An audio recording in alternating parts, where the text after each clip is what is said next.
किसी ग्राम में किसान दंपति रहा करते थे। किसान तो वृद्ध था, पर उसकी पत्नी युवती थी।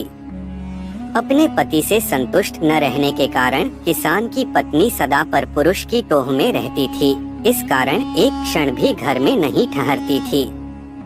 एक दिन किसी ठग ने उसको घर से निकलते हुए देख लिया।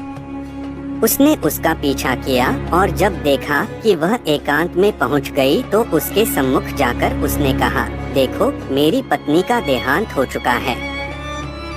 मैं तुम पर अनुरक्त हूँ, मेरे साथ चलो। वह बोली, यदि ऐसी ही बात है तो मेरे पति के पास बहुत सा धन है। वृद्धावस्था के कारण वह हिलडुल नहीं सकता। मैं उसको लेकर आती हूँ, जिससे कि हमारा भविष्य सुखमय बीते। ठीक है, जाओ। कल प्रातःकाल इसी समय इसी स्थान पर मिल जाना। इस प्रकार उस दिन वह किसान की स्त्री अपने घर लौट गई।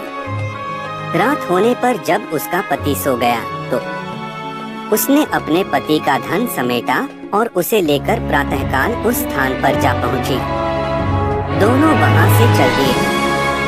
दोनों अपने ग्राम से बहुत दूर निकल आए थे कि तभी मार्ग में एक गहरी नदी आ गई। उस समय उस ठग के मन में विचार आया कि इस औरत को अपने साथ ले जाकर मैं क्या करूंगा, और फिर इसको खोजता हुआ कोई इसके पीछे आ गया तो वैसे भी संकट ही है। आठ किसी प्रकार इससे सारा धन हथियाकर अपना पिंड छुड़ाना चाहिए।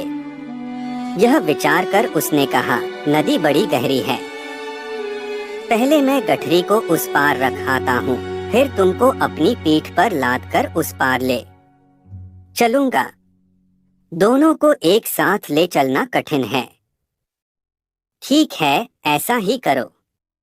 किसान की स्त्री ने अपनी गठरी उसे पकड़ाई तो ठग बोला, अपने पहने हुए गहने पड़े भी दे दो, जिससे नदी में चलने में किसी प्रकार की कठिनाई नहीं होगी और कपड़े भीगेंगे भी नहीं। उसने वैसा ही किया।